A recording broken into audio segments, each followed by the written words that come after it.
Ma'am आप question repeat कर सकती हैं? मुझे आपकी आवाज सही नहीं आ रही। तो ये जो हम कहते हैं ना कि bud stage of tooth development and cap stage of tooth development, bell stage of tooth development, ये जो शेप्स हैं ये किस स्ट्रक्चर की शेप की वजह से हम कहते हैं? मैम जो हमारे पास एनिमल ऑर्गन होता है एनामल ऑर्गन की शेप से। और एनामल ऑर्गन क्या बनाएगा इवेंचुअली? टूथ का कौन सा पार्ट बनाएगा? एनामल। शाबाश, एनामल जो है ऑर्गन जो है वो एनामल बनाएगा। और ये है डेंटल पेपिला, ये क्या बनाएगा? मैम डेंटिन और पल्प। और ये बाहर सारा डेंटल फॉलिकल, ये क्या बनाएगा? पेरिडियल लिगामेंट एंड एल्वियोलर पेरिडोन्शियल लिगामेंट। हाँ, और सीमेंटम भूल गई ना बेटा, सीमेंटम सबसे अंदर की तरफ तो सीमेंटम बनेगा ना, रूट डेंटिन को कवर तो सीमेंटम करेगा, उससे बाहर पेरिडोन्शियल लिगामेंट होगी और फिर उसके बाहर एल्वियोलर बोन होगी।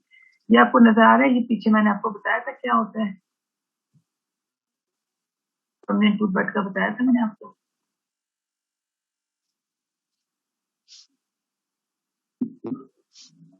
अच्छा, जरा सा रिवाइज कर लेते हैं। ये देखें, ये आपकी बड स्टेज है जिसमें enamel organ resembles the bud and it has only two types of cells, the inner polygonal and outer low columnar cell। ठीक है, इसके बाद कैप बन गई enamel organ में और इसके नीचे डेंटल पेपिला जो है वो कंडेंस हो रहे हैं, टाइम कंडेंस होकर डेंटल पेपिला बना रहे हैं और फिर मीडियम टाइम कंडेंस करके डेंटल फॉलिकल बना रहे हैं।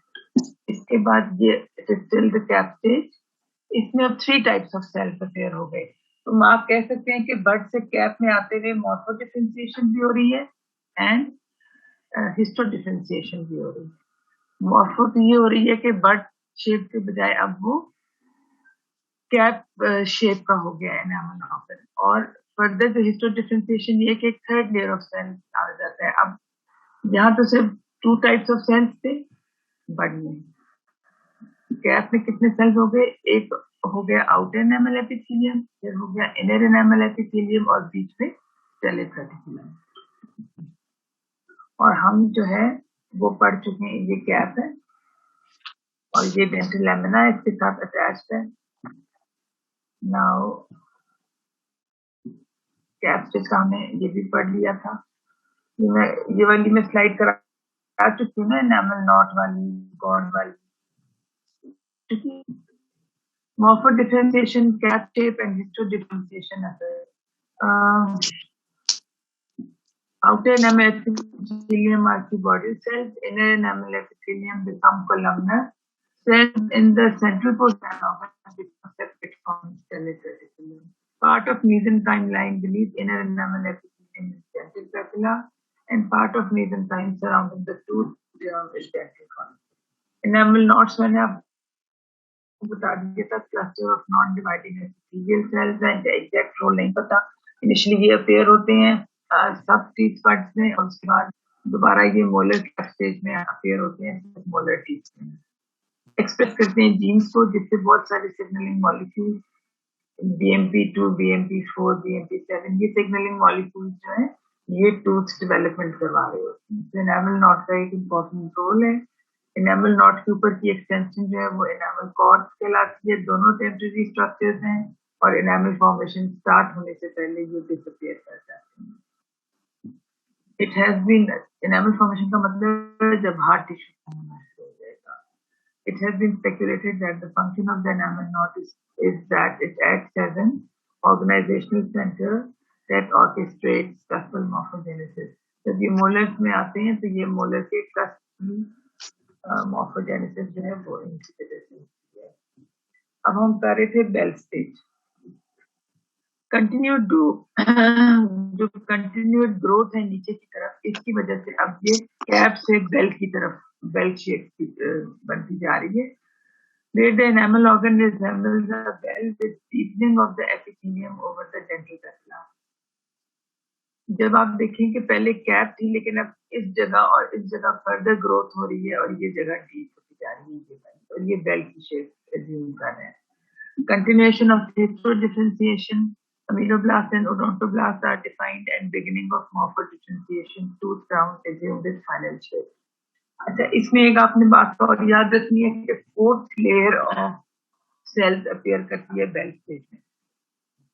वाइवा में आपसे पूछा जाएगा कैप स्टेज में कितनी लेयर्स हैं एनामल ऑर्गन की और फिर बेल स्टेज में कितनी है. इसमें कंफ्यूज नहीं होना. कैप स्टेज में 3 है और बेल स्टेज में 4 होती है. स्ट्रेटम इंटरमीडियम भी अपीयर कर जाता है between the enamel epithelium and cell reticulum.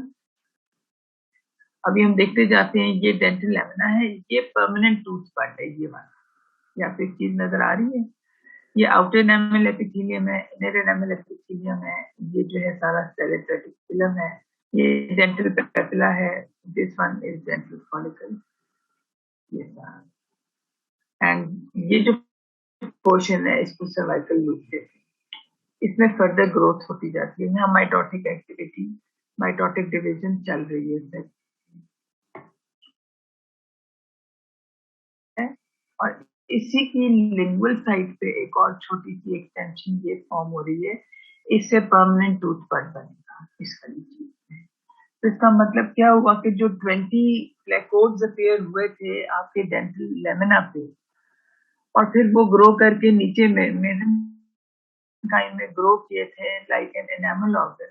In 20 placode से 20 प्राइमरी टीथ बने और इन्हीं की लिंगुअल साइड पे परमानेंट टूथ बने. ठीक है. तो इससे ये पता चला कि आपके central incisors, lateral incisors, canines and premolars वो प्राइमरी टूथ बड की लिंगुअल एक्सटेंशन से ही बनते हैं. और जो मोलर्स रह गए फर्स्ट, सेकंड, थर्ड मोलर, उनका तो कोई प्रीडिसेसर नहीं होता. उनसे पहले कोई प्राइमरी टूथ नहीं आता. तो वो कैसे फॉर्म होंगे वो मैं भी आपको अगली स्लाइड में बताऊंगा. ये देखें, ये एक इंसाइजर है और ये मोलर है. और बेल स्टेज में ये फोल्डिंग भी खत्म हो जाती है, कंप्लीट हो जाती है इनर एनामल एपिथेलियम की, जिससे ये पता चल जाता है कि कौन सा टूथ फॉर्म हो रहा है. यानी कि crown, it assumes the crown shape.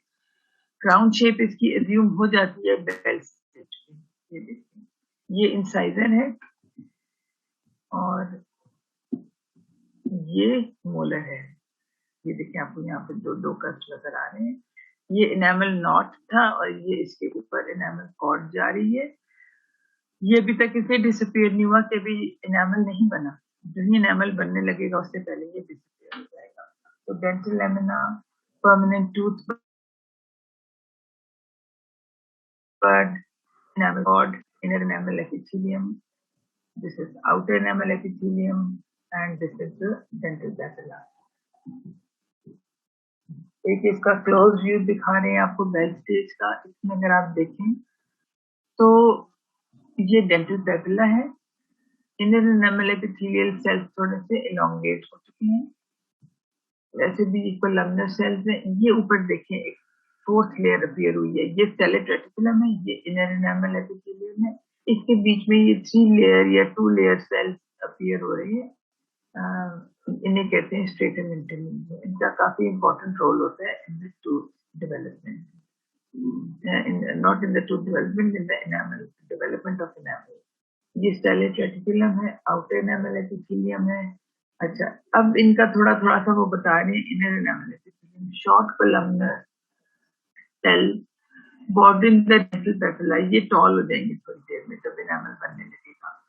Will eventually become ameloblasts that will form the enamel of the tooth crown by differentiating into tall columnar cells. ये जो short columnar थे ये differentiate हो जाएंगे into tall columnar cells जिन्हें हम ameloblasts कहते हैं. The cells of inner enamel epithelium exert an organizing influence on the underlying mesenchymal cells in the dental papilla, which later differentiate into odontoblasts. ये जो आपके टॉल कोलमनर सेल्स हैं ये inductive influence भेजेंगे, या हम कह सकते हैं कि सिग्नलिंग मॉलिक्यूल्स भेजेंगे यहाँ से मेसेनकाइमल सेल्स को, जो कि आपके जहाँ पे पेरिफेरी के पास मौजूद है. ठीक है. ये एसेल्युलर जोन है बीच में, ये इनर एनामल एपिथेलियम है, this is the acellular zone, this is the mesenchyme. इसके पेरिफेरल सेल पे जब इंडक्टिव इन्फ्लुएंस आएगा और आएगा इनर एनामल एपिथेलियम पे, तो ये डिफरेंशिएट हो जाएंगे ओडोंटोब्लास्ट। अगर यहाँ से सिग्नल नहीं आते, सिग्नलिंग मॉलिक्यूल्स नहीं आते, तो ये डिफरेंशिएट नहीं होंगे। जब ये नहीं होंगे डिफरेंशिएट, ओडोंटोब्लास्ट नहीं बनेंगे, तो डेंटिन भी नहीं बनेगी। डेंटिन नहीं बनेगी तो ये भी अमीलोब्लास्ट में नहीं कन्वर्ट होंगे और एनामल भी नहीं बनेगा। तो ये इस तरह फर्दर ये एम्फसाइज हो गया कि एपिथेलियम एंड मेसेंकाइम की इंटरेक्शन बहुत जरूरी है for the development of tooth. This is epithelium, this all, and this is the mesenchyme. Outer enamel epithelium कैसा होता है? Cuboidal cells that cover the enamel organ. Their function is to organize a network of capillaries that will bring nutrition to the ameloblast. Ameloblast की nutrition के लिए outer enamel epithelium जो है वो वहां पे एक ऑर्गेनाइज करते हैं network of capillaries. In preparation to formation of enamel at the end of well stage, the formerly smooth surface of the outer enamel epithelium is laid in folds. Between the folds, adjacent mesenchyme of the dental sac forms papillae that contain capillary loops and thus provide nutritional supply for the intense metabolic activity of the avascular and enamel organ. ये आपका enamel organ है, उसमें अपनी कोई blood vessels नहीं होती। अभी आप देख रहे हैं कि ये स्मूथ है आउटर एनामल एपिथेलियम। कुछ देर बाद जब एनामल बन रहा होता है, बनने लगता है, ये फोल्ड्स में इस तरह करके ऐसे फोल्ड्स में आ जाएंगे और फोल्ड्स की जो अंदर वाली साइड होगी वहां तक डेंटल फॉलिकल आ जाएगा विद द कैपिलरी लूप्स, और कैपिलरी लूप्स इस तरह से क्लोज हो जाएंगी टू द अमीलोब्लास्ट। अभी ये स्मूथ सरफेस है, फोल्ड्स थोड़ी देर बाद इस तरह फोल्ड्स में आ जाएगी। Then is the stellate reticulum. This is the star-shaped cells with processes present between the outer and the inner enamel epithelium. These cells secrete glycosaminoglycan, which attracts water, thereby swelling and pushing cells apart. However, they still maintain contact with each other, thus becoming star-shaped. They have a cushion-like consistency that may support and protect the delicate enamel organ. Enamel organ delicate होता है और वो क्या कहते हैं, उसके नीचे enamel organ के बिल्कुल यहाँ पे इस तरह से एनामल फॉर्म हो रहा होता है। इसकी प्रोटेक्शन के लिए ये कुशन लाइक कंसिस्टेंसी होती है stellate reticulum की, क्योंकि ये वाटर एब्जॉर्ब कर लेता है और स्वेल कर जाता है, तो ये इसको प्रोटेक्ट करता है। It is absent in the portion that outlines the root portion. Stratum intermedium, अच्छा जो बाद में आपके सर्वाइकल लूप से जहाँ से रूट बननी है वहां पे stellate reticulum नहीं होता। Stratum intermedium is the cell layer between the inner enamel epithelium and stellate reticulum. The inner enamel epithelium stellate reticulum के बीच में appear होते हैं। इनमें high alkaline phosphatase activity होती है। They assist inner enamel epithelium to form enamel. ये इसको help करते हैं इन cells को enamel form होने। ये dental papilla है। This one. Before the inner enamel epithelium begins to produce enamel, the peripheral cells of the enamel dental papilla differentiate into odontoblasts under the organizing influence of the epithelium. This is the important thing, that they differentiate into odontoblasts under the organizing influence of the epithelium. First, they assume a cuboidal shape and then a columnar form and acquire this potential to produce dentin. There is the basement membrane that separates the enamel organ and the dental papilla. यहाँ पे एक basement membrane होती है जो dental papilla को enamel organ से separate करती है। और यहाँ पे मैं आपको एक थोड़ा सा कॉन्सेप्ट दे दूँ रेसिप्रोकल इंडक्शन का, कि जब इनका अमीलोब्लास्ट यानी ये cells of inner enamel epithelium signals भेज के इनको इंड्यूस कराते हैं टू फॉर्म ओडोंटोब्लास्ट, ठीक है।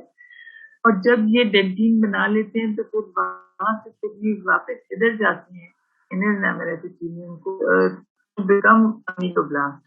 फिर ये जो इनकी फाइनल डिफरेंशिएशन हो जाती है इनटू अमीलोब्लास्ट, और अमीलोब्लास्ट एनामल की पहली लेयर सिक्रीट करते हैं।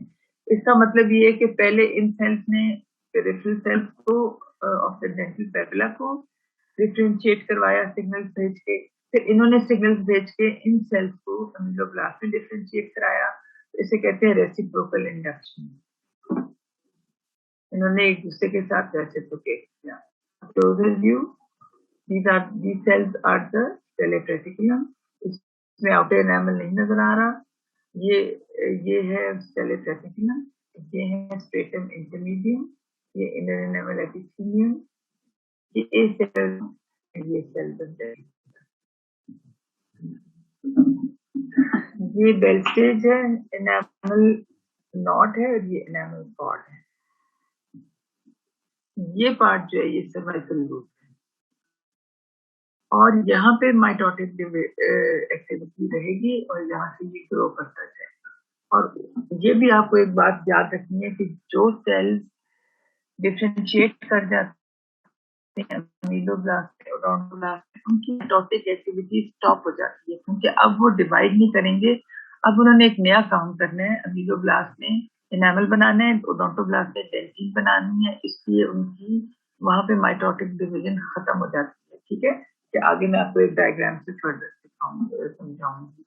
This cervical loop is the area where the inner and outer dental epithelium या enamel epithelium meet at the rim of the enamel organ. ये आउटर एनामल एपिथेलियम है, ये inner enamel epithelium है, they meet here। This is the cervical loop। This point is where the cells will continue to divide until the tooth crown attains its full size, and which after crown formation will give rise to the epithelium or root formation। It is also called zone of reflection, क्योंकि यहाँ पे growth रहेगी, यहाँ पे mitotic division रहेगी, तो cervical loop को zone of reflection भी कहते हैं।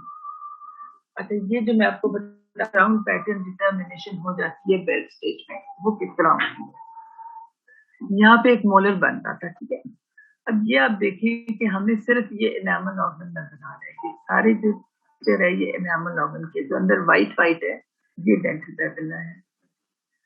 अब आप ये देखें कि यहाँ पे ये थिन है लेकिन ये जगह ज्यादा थिक हो चुकी है। इसका मतलब ये हुआ कि ये सेल डिवाइड करते जा रही है और अंदर की तरफ ग्रो कर रही है टुवर्ड्स द मेसेंकाइम। ठीक है, लेकिन ये एक पार्ट है यहाँ पे माइटोटिक डिवीजन खत्म हो गई है, एक सेल्स नहीं ग्रो कर रहे, तो ये ऊपर ही रह जाएगा पार्ट और बाकी सेल्स प्रोलिफरेट करके नीचे इस तरह चले जाएंगे और ये एक इस तरह की जगह बन जाएगी। अब ये सेल्स और फर्दर डिवाइड करके आगे की ग्रो कर रहे हैं और ये एक हिसाब से ये वो अब ये वाला स्टॉप हो गया, ये सेल्स डिफरेंशिएट हो रहे हैं अमीलो। सिमिलरली एक और स्पॉट यहाँ पे अपियर कर गई, ब्लैक लाइन है इसमें माइटोटिक एक्टिविटी हो रही है। ये व्हाइट स्पॉट, व्हाइट वाले एरियाज में माइटोटिक डिवीजन खत्म हो गई है, यहाँ पे सेल जो है वो डिफरेंशिएट कर रहे हैं अमीलोब्लास्ट में। इससे आपको एक बात ये भी पता चलेगी। तो फिर देखें यहाँ पे इस वाले पोर्शन में सबसे पहले डेंटिन बना है, ये जो डार्क सी चीज है ये डेंटिन, क्योंकि हमें तो सिर्फ एनामल ऑर्गन नजर आ रहा है, लेकिन नीचे साथ साथ इसके नीचे इसके ऑर्गेनाइजिंग इन्फ्लुएंस की वजह से जो डेंटल पेपिला के सेल्स हैं वो भी ओडोंटोब्लास्ट में कन्वर्ट हो रहे हैं और उन्होंने पहली लेयर ऑफ डेंटिन बना दी। सो ऑलवेज रिमेंबर कि आपसे वाइवा में पूछा जाएगा कि विच डेंटल टिश्यू फॉर्म्स फर्स्ट, तो वो डेंटिन की पहली लेयर ले डाउन होती है। इससे आप इस डायग्राम से आपको दो तीन इंपॉर्टेंट बातें पता चलती हैं। एक तो ये कि क्राउन शेप कैसे व्यू होती है, दूसरी बात ये कि पहली लेयर ऑफ डेंटिन हमेशा फॉर्म होती है पहले, और इसके अलावा आपने ये देखना है कि ये इक्वल ग्रोथ नहीं हो रही है एनामल या डेंटिन की। सबसे पहले कस्टेड पे डेंटल हार्ड टिश्यू बनना स्टार्ट होता है, इनको ग्रोथ सेंटर्स भी कहते हैं, कास्टेड्स को या इंसाइजल एज को, जहां से सबसे पहला डेंटिन एंड एनामल फॉर्म होगा, इनको कहते हैं ग्रोथ सेंटर्स। और ये इक्वल नहीं है, आप देखें पहले इस जगह पे एनामल डेंटिन बना, फिर इस डेंटिन के ऊपर थोड़ा सा, अब ये देखिए ये डेंटिन है और ये फिर डेंटिन के ऊपर थोड़ा सा एनामल बन गया और यहाँ पे भी सिर्फ डेंटिन बन गया। और यहाँ पे अगर आप आए, अच्छा अब देखेंगे व्हाइट पोर्शन बड़ा होता जा रहा है जहां जहां पे माइटोटिक डिवीजन होती जा रही है और ब्लैक पोर्शन थोड़ा कम रहता जा रहा है। यहाँ देखें इतना सा रह गया, बाकी सेल्स डिफरेंशिएट हो चुके हैं एमीबोब्लास्ट और अपना काम शुरू कर चुके हैं एनामल फॉर्मेशन का। और इसी तरह आप यहाँ देखो तो ये जो है ये डेंटिन की लेयर अब कंटिन्यूस हो गई क्योंकि ये पूरा व्हाइट बैंड बन चुका है। ये ब्लैक हिस्सा भी खत्म हो गया और यहाँ पे पूरा व्हाइट बन गया है और अब ये यहाँ पे पूरी एक लेयर डेंटिन की बन गई है और ऊपर भी 2 स्पॉट्स पे एनामल बने। ये 3-4 आपको इम्पोर्टेंट चीजें पता चली। Future crown patterning also occurs in the bell stage by folding of the inner enamel epithelium. Cessation of mitotic activity within the inner enamel epithelium determines the shape of the tooth.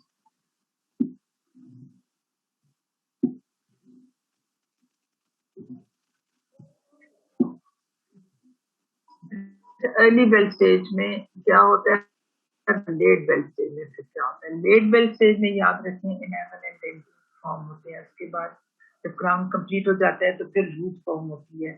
लेकिन early bell stage में क्या events हो रहे होते हैं, कुछ ये आपसे मैं अभी से आपको बता दूं, बायो में पूछूंगी what are the events of early bell stage. उसमें आप कहेंगे further morpho differentiation and histo differentiation of tooth germ occurs. Inner enamel epithelium broadly maps out the occlusal pattern of the crown of the tooth. ये जो बात है ना कि inner enamel epithelium map out कर देते हैं occlusal pattern of the crown of the tooth को, ये है जो मैंने आपको ये बताया। ये आपका inner enamel epithelium है, ये वाला this is inner enamel epithelium। और यहाँ से लेके यहाँ तक आप देखें कि इसी की फोल्डिंग से आपका क्राउन का जो पैटर्न है वो पता चल गया है। occlusal pattern of the crown में उसका पता चल गया कि ये इंसाइडर बन रहा है, केनाइन बन रहा है, या ये कोई प्रीमोलर बनेगा या मोलर। इसमें एक इवेंट और क्या है कि डेंटल लैमिना ब्रेक्स डाउन। इस स्टेज पे आपकी टेंकेट तो ये नहीं बताती, इसलिए मैंने इसको रेड से कर दिया कि दूसरी बुक्स ये कहती हैं कि जो डेंटल फॉलिकल है उसकी 3 लेयर्स बन जाती हैं, inner, middle and outer. Inner ने बनाना है सीमेंटम, मिडिल से बनेगा पीडियल एंड आउटर लेयर से बनेगी alveolar bone. Enamel organ shows 4 distinct layers of cells: outer enamel epithelium, stellate reticulum, stratum intermedium and inner enamel epithelium। इसके बाद डाउन, अच्छा एक और इसका, ये सारी इवेंट्स हैं बेल स्टेज के, आपको ये मिल जाएगी पावर पॉइंट प्रेजेंटेशन में। Down growths on the lingual aspects of enamel organ जो मैंने भी आपको दिखाए थे indicates early development of permanent tooth। ये permanent tooth बन है। अच्छा अब इसमें जो मैंने बताया कि ये क्या क्या इवेंट्स आ गए, ये इसमें आउटलाइन बना ली, occlusal पैटर्न पता चल गया है, इनर एनामल एपिथेलियम की फोल्डिंग पे। इसके अलावा यहाँ पे डेंटल लैमिना ब्रेक कर जाएगा, dental lamina lateral lamina break कर जाएगा, परमानेंट टूथ बड फॉर्म हो जाएगा। ये सारे इवेंट्स हैं, ठीक है। और इसके अलावा 4th लेयर ऑफ सेल्स आते हैं। ये 4 इवेंट्स मैंने आपको भी बता दिए। और एक आप ऐसे भी कह सकते हैं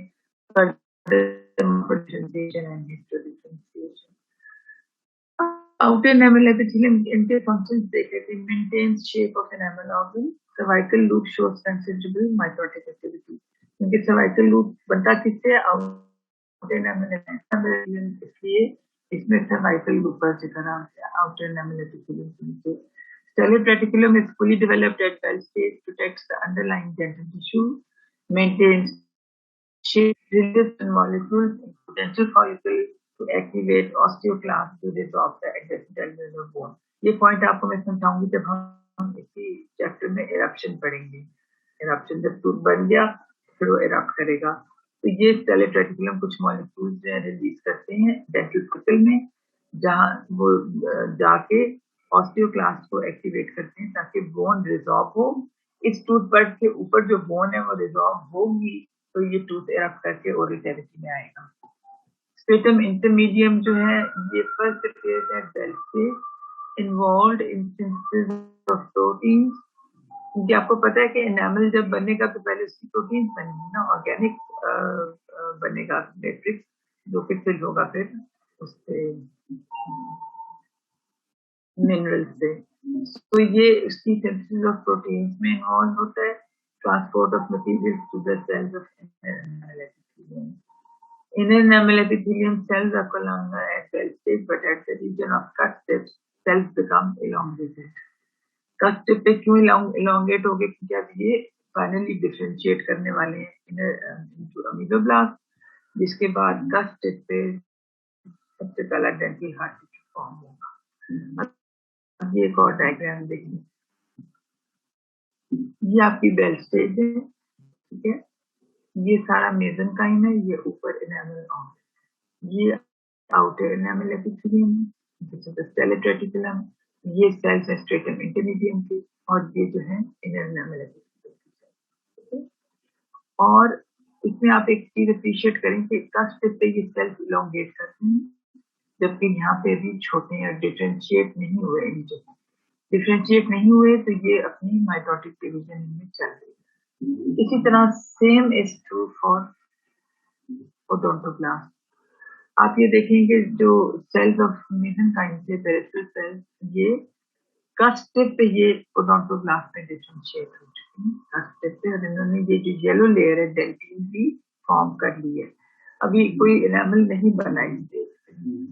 और इससे आपको ये भी पता चलेगा कि जो आपका डेंटल हार्ट टिश्यू है वो कस्ट टिप से बनना स्टार्ट होता है, और ये इस तरह नीचे मूव करता है कस्ट स्लोप की तरफ, कस्ट स्लोप की तरफ बनता है.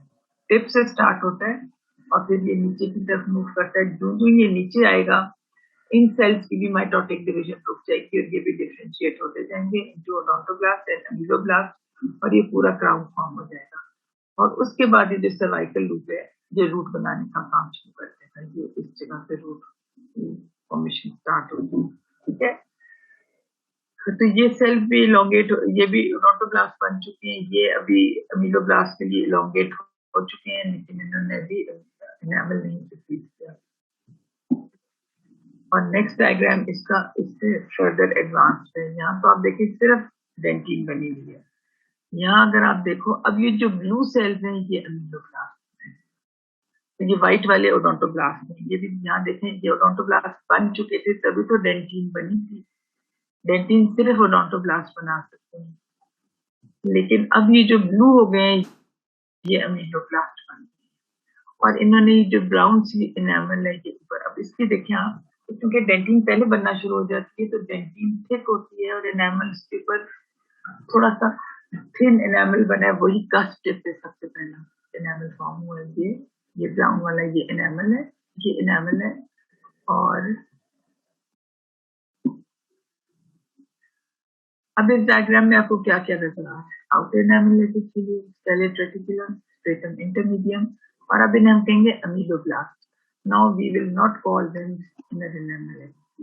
अब ये एनामल फॉर्म कर रहे हैं, so these are the ameloblast, and this is the first layer of enamel here at the cusp tip and here at the cusp tip. This yellow is the hard tissue. This is also hard dental hard tissue, और ये late bell stage है जिसमें आपके dental hard tissue की formation start हो चुकी है. This yellow band is of dentine and these white cells are the odontoblasts. यहाँ तक ओडोंटोब्लास्ट बन चुके हैं और यहाँ पे नहीं बनी थी ओडोंटोब्लास्ट. यहाँ पे ये इनकी डिवीजन हो रही है माइटोटिक डिवीजन. अच्छा, यहाँ पे कोई क्वेश्चन आप यहाँ तक पूछना चाहें, कोई चीज समझ ना आई हो तो बताएंगे.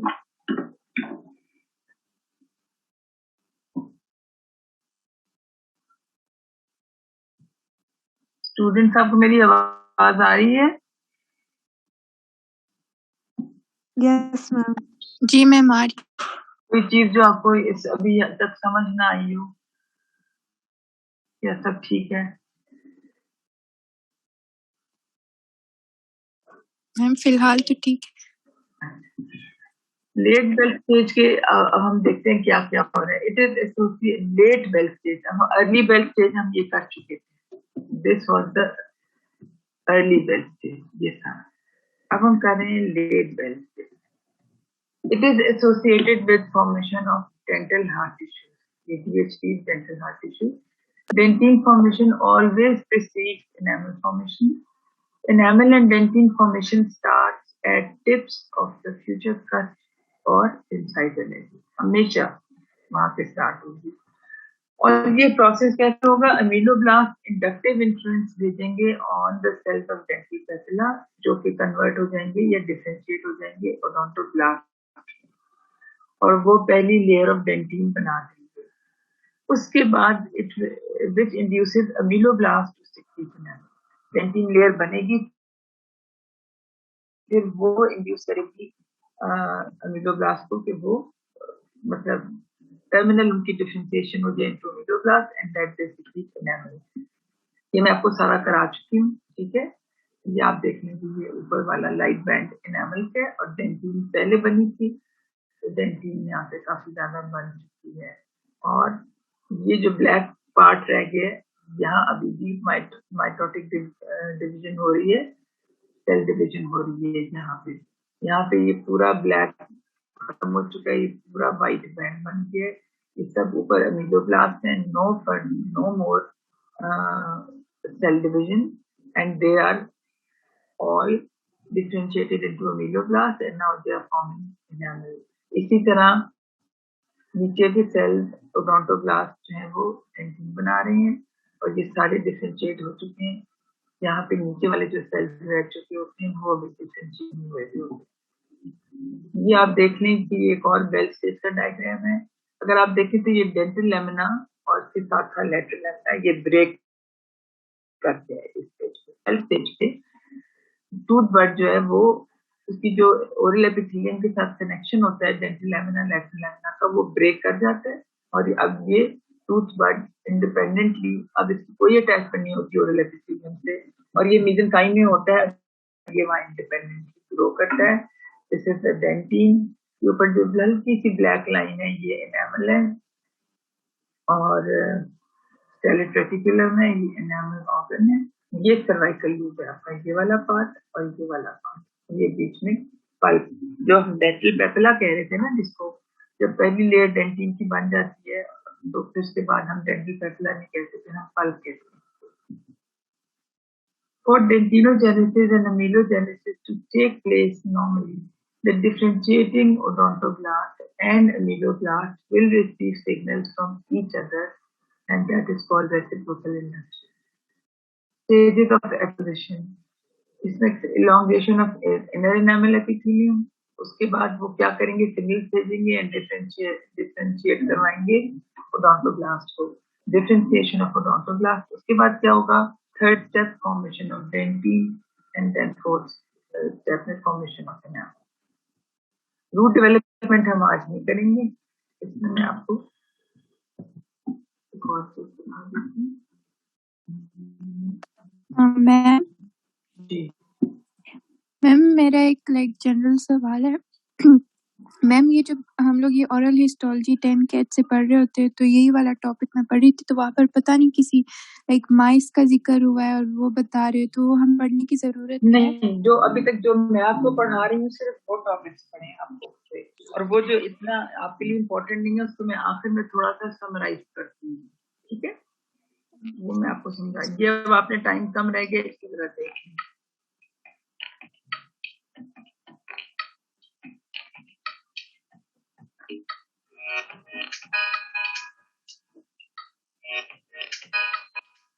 At the end of the crown stage, the enamel is completely formed. It is covered by the reduced enamel epithelium that protects the enamel of the dental follicle. ये देखें, ये पूरा एनामल क्राउन का बन चुका है, और इसके ऊपर ये जो एक लेयर सी नजर आ रही है, ये रिड्यूस्ड एनामल एपिथेलियम की है. वो मैं आपको समझाऊंगी वो क्या होता है. अब इसके बाद वो नीचे से आपको बताएगा कि रूट कैसे This lodged within the brain crypt. The root formation starts with the proliferation of the epithelial cells of the cervical loop, located in the region. असल चीज जो मैं आपको बताना चाह रही हूँ कि ये 3D में आपको पता चलेगा कि सर्वाइकल लूप के पूरे सर्कल में है. वहां तो आपको लगता है ना कि ऐसे छोटा सा एक साइड वो उसका समझ नहीं आती, लेकिन सर्वाइकल लूप इस तरह पूरा सर्कल में है, और ये इसी से रूट बनेगी. region of the cervical margin of the crown. This creates an epithelial sheath, which bends inwards to form Hertwig's epithelial root sheath.